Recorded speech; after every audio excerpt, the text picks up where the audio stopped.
来，过来是新北市贡寮的龙洞湾，有侪人去遐耍水、畅水味。因为边仔有渔港，所以船只嘛会经过。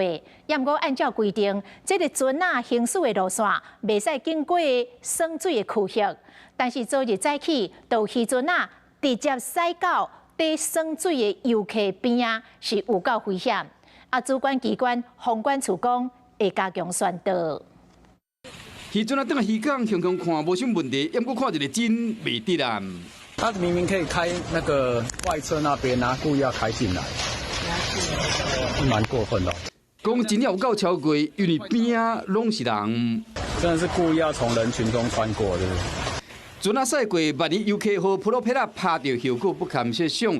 惊险的瞬间发生伫27日早起，新北贡寮的龙洞湾，依照规定有明确画出游客会当去甲袂当去的水域，另外嘛有规划船只航行的路线。不过当时这只渔船驶入耍水的所在，看起来真危险。如果渔船靠近潜水员太近，可能会造成潜水员的生命上的安全那船只可能如果没有看到的话，可能会撞上。龙洞湾假日有真侪人去畅水味，不过畅水的时视线难免有死角，渔船经过时若是无设置，和普罗佩拉去拍到，真正有生命危险。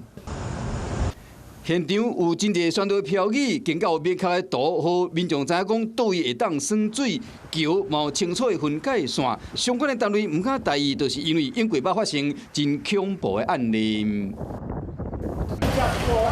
真侪警消人员伫花边的警戒，2025年5月份，垦丁的后壁湖捌发生过普罗佩拉去卡到人的意外，致使2个畅水味的游客重伤开刀。